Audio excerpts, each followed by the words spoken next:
बोलिए गणपति महाराज की जय, लक्ष्मी नारायण भगवान की जय, माघ महात्म की जय, व्यास भगवान की जय, सरस्वती मैया की जय, गंगा मैया की जय, गौ माता की जय, भारत माता की जय। ओम नमः पार्वती पतये। हर हर महादेव, हर हर महादेव, हर हर महादेव।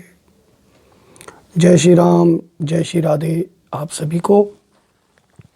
आइए माघ महात्म के इस पावन सरोवर की सप्तम दिवस की इस ज्ञान गंगा धारा में हम आप सभी मिलकर गोते लगाएं।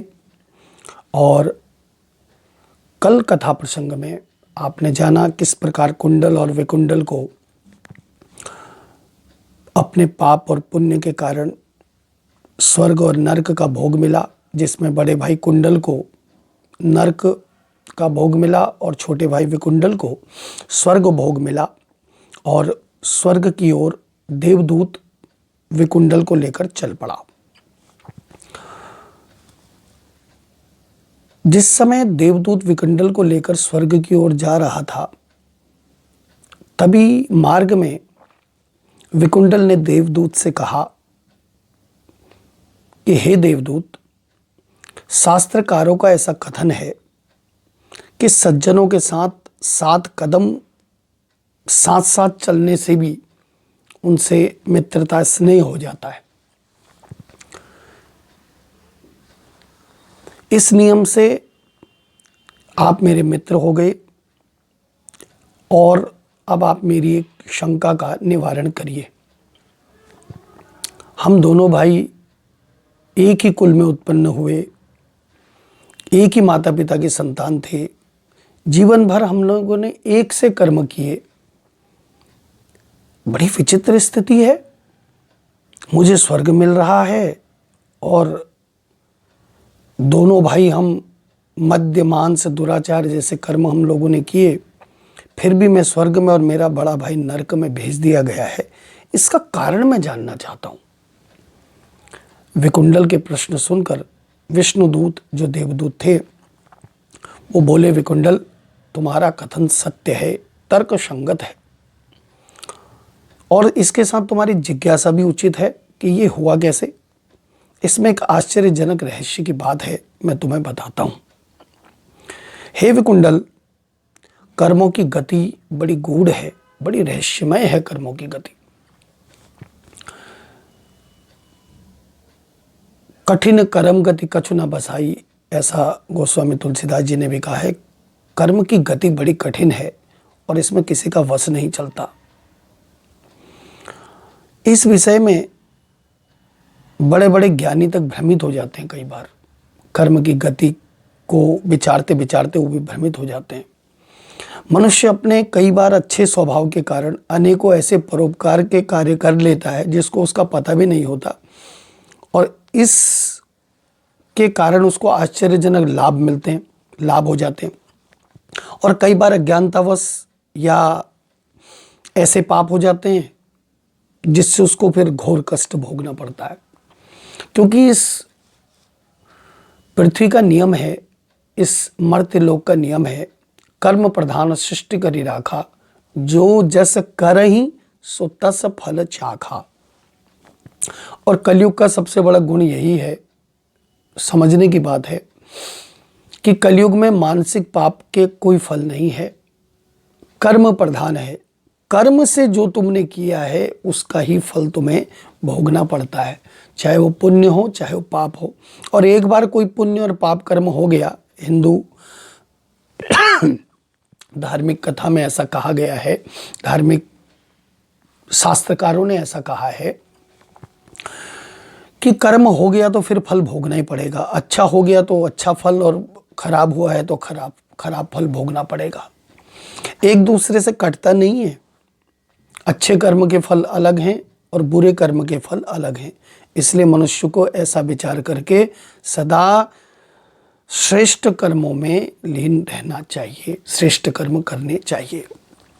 सबसे बड़ा पाप कहा है दूसरे को पीड़ा पहुंचाना, जिससे दूसरे को कष्ट हो जाए, जिससे दूसरे को दुख हो जाए, मन से, वचन से, कर्म से ऐसा काम ना करें कि जिससे दूसरे के को दुख पहुंचे। सबसे बड़ा पाप तो यही है। बाकी तो जीवन में और सब चीजें तो चलती रहेंगी, लेकिन ये पाप सबसे भयानक है। पर पीड़ा सम नहीं अधमाई कहा है पूज्यपाद गोस्वामी तुलसीदास जी ने। पर पीड़ा सम नहीं अधमाई, इससे बड़ा कोई पाप नहीं है। पर पीड़ा, दूसरे को दुख पहुंचाना, दूसरे को दुख देना, वो किसी भी प्रकार से कोई भी हो, उसको दुख पहुंचाना सबसे बड़ा पाप है। देवदूत ने विकुंडल की शंका का समाधान करते हुए कहा कि ये बात सही है कि तुम दोनों भाई जीवन भर पापों में रहे, कोई पुण्य कार्य में भी तुमने नहीं किया दोनों ने। जीवन के अंतिम वर्षों में लेकिन तुमने अपने भाई का साथ छोड़कर एक महर्षि सुमित्र जो थे, यमुना के दक्षिणी तट पर रहते थे, उनके आश्रम में तुम चले गए और वहां तुमने फिर बाकी का जो शेष जीवन था वो तुमने सद्गति और सत्संग में बिताया। प्रतिदिन हरि चर्चा तुमको श्रवण करने को मिलती थी। जैसा कि कहा है कि सत्संग का बड़ा अमोघ प्रभाव है। यदि वो गलती से भी पड़ जाए कान में तो भी वो उसका बड़ा असीम फल है, शुभ फल है। जाकर नाम सुनत शुभ होई, सत्संग का बड़ा असीम फल बताया गया है। एक घड़ी आधी ते पुनियाद, तुलसी संगत साधु की कटे कोटि अपराध, ऐसा भी कहा है। तो हरि कथा श्रवण करते थे, माघ स्नान आदि भी तुमने किया, क्योंकि माघ स्नान आदि पड़ा जब भी तो तुमने वो भी किया। तो तुम्हारा जो अंतिम जो जीवन था वो धार्मिक कृत्यों में लगा रहा। परंतु तुम्हारा भाई तो भीलों के साथ चला गया, वो और भी ज़्यादा क्रूर और हिंसक कर्मों को करने लगा, पाप कर्मों को करने लगा। तुमने व्रत नियमों का पालन किया, माघ स्नान किया, तो तुम्हारे जो पाप थे वो सब नष्ट हो गए भगवान की कृपा से। पाप स्वयं नष्ट नहीं होते, यदि भगवान चाहे तो नष्ट कर दें, यानी कृपा कर दें तो नष्ट हो जाएं। भगवान की भक्ति माघ स्नान के कारण, क्योंकि उनका नाम बड़ा अमोघ है, वो तो बड़े बड़े पापों को नष्ट कर देता है। तुमने ना तो कोई दान किया, ना कोई यज्ञ किया, ना कोई तप किया, लेकिन फिर भी तुम्हें स्वर्ग प्राप्त हुआ। तो इसका यही कारण है कि तुमने हिंसा, पाप इत्यादि का त्याग कर दिया, बिल्कुल छोड़ दिया उसको, और अशुभ कर्मों का पूर्ण तरीके से परित्याग करके फिर भगवान की भक्ति और माघ स्नान में लगाया। लोग सोचते हैं कि सुबह सुबह पुण्य कर्म कर लो, बाकी दिन भर फिर हम पाप कर्म करते रहे, हमें तो लाइसेंस मिल गया। तो इस गलती में बिल्कुल भी न रहना। ये बहुत बड़ी गलतफहमी है। इससे बड़ी कोई गलतफहमी है ही नहीं कि हम पुण्य कर लेंगे तो पाप हमारे कट जाएंगे। ऐसे नहीं होता। पुण्य का फल बिल्कुल अलग है, पापों का फल बिल्कुल अलग है। यदि आप पुण्य कर्म में लग गए तो फिर आपको पाप कर्मों को छोड़ना ही चाहिए। हे वैश्यवर, जो भी भविष्य में सत्कर्मों को करता हुआ और ईश्वर भक्ति में अपना मन लगाएगा, तथा यदि पापी मनुष्य भी हो और अपने सारे पाप कर्मों का त्याग कर दे, उनका संकल्प ले ले और उसके बाद उनका त्याग करके सत्कर्मों में अपना जीवन व्यतीत करे, तो वो फिर मुक्त हो जाता है और सांसारिक सुखों को भोग कर फिर वैकुंठ को प्राप्त करता है। हे विकुंडल, तुमने यद्यपि पाप किए जीवन भर, लेकिन अपनी आयु के अंतिम 2 वर्ष तुमने धर्म कर्म में लगाया, भगवान की पूजा उपासना की, माघ स्नान किया, इसलिए तुम्हें स्वर्ग की प्राप्ति हुई है। पहली बार माघ स्नान करने से तुम्हारे सभी पाप कर्म क्षय हो गए, खत्म हो गए, और दूसरी बार के माघ स्नान करने से तुम्हें इतने पुण्य की प्राप्ति मिल हुई कि अब तुम्हें स्वर्ग की प्राप्ति हो रही है। ऐसा कहकर देवदूत मौन हो गया। तो यहाँ पर इति श्री पद्म पुराणे माघ मास महात्म्ये 7वां अध्याय संपूर्ण। बोलो लक्ष्मी नारायण भगवान की।